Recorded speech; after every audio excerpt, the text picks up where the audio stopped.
Dunia di tahun 2050. Bayangkan, udara saja tidak berpihak kepada kita. Suhu memanas ekstrim. Sebagian orang terpaksa mendekam setiap hari di ruang ber-AC dengan handuk basah menyeka wajah. Mata terus berair. Dan kita hanya dapat tertidur di setiap subuh karena cuma itu waktu yang cukup sejuk. Di luar tembok rumah kita, peningkatan suhu menyebabkan kekeringan parah di banyak belahan dunia. Hanya orang kaya yang bisa membayar air. Keran-keran di tempat publik dikunci. Hutan-hutan terbakar. 2 miliar orang berhadapan langsung dengan suhu yang bisa meroket sampai 60 derajat Celcius. Titik panas di mana tubuh manusia tak dapat bertahan lebih dari 6 jam. 2050, permukaan laut naik drastis menyebabkan badai ekstrim. Kota-kota pesisir tersapu pasang dan banjir menewaskan ribuan dan menggusur jutaan orang. Beberapa kota terpadat di dunia tenggelam, termasuk Alexandria, Kairo, Mumbai, Shanghai, Bangkok, dan tentu saja Jakarta. Orang-orang harus mengungsi ke tempat yang lebih tinggi. Setiap hari kita akan melihat foto rombongan keluarga mengarungi banjir. Yang agak beruntung bisa tetap tinggal di rumah dengan air hingga mata kaki.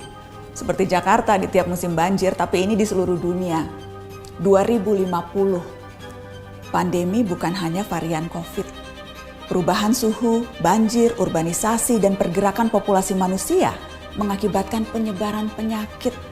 Setengah dari populasi dunia beresiko tertular malaria atau demam berdarah. Wabah baru bisa melampaui angka kematian penyakit jantung, menciptakan krisis perawatan kesehatan. Perusahaan asuransi pun menolak melayani. Apa yang kita lalui 2 tahun kemarin tampak tak ada apa-apanya. 2050, kelaparan merajalela. Populasi dunia meningkat sampai 9 miliar jiwa, walau tingkat kesuburan manusia menurun. Terlalu banyak mulut harus diberi makan, sementara dunia kekurangan air dan lahan yang bisa digarap. Bahan makanan akan semakin mahal, jumlah orang kurang gizi di dunia pun terus meningkat. Sementara bantuan logistik, kalaupun ada, pasti tiba terlambat karena terhambat bencana di mana-mana. 2050, hubungan internasional tak lagi akur. Setiap negara menjadi egois dan saling curiga. Perdagangan global macet karena negara-negara berhenti mengekspor dan memilih mempertahankan sumber daya mereka sendiri. Padahal jutaan orang butuh bermigrasi.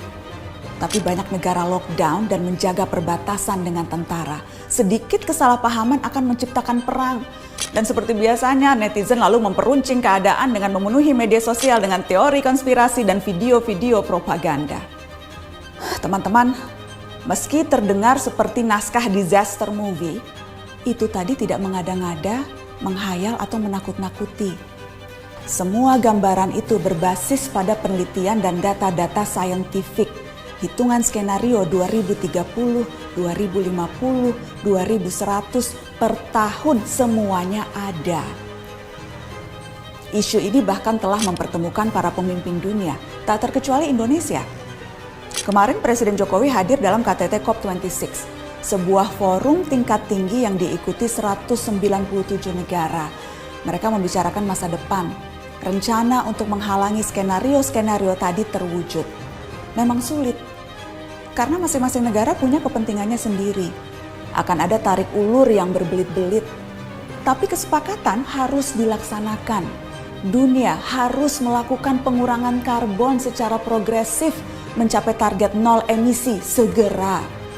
Negara-negara maju yang secara historis lebih bertanggung jawab harus mau membantu pendanaan negara-negara lain untuk ikut memerangi krisis iklim. Dunia berpacu dengan waktu. Gelisah tidak akan menghalangi 2050 sampai di kalender kita.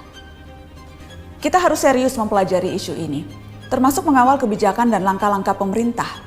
Sorotan terhadap COP26 menegaskan Indonesia selama tinggal di planet yang sama tidak terbebas dari resiko maupun tanggung jawab. Ada yang bisa kita lakukan sebagai individu, tentu saja itu perlu. Namun rangkaian kebijakan negara yang berdampak signifikan, itu yang paling kita butuhkan segera. Kita tak bisa memilih planet, tapi masa depan bisa.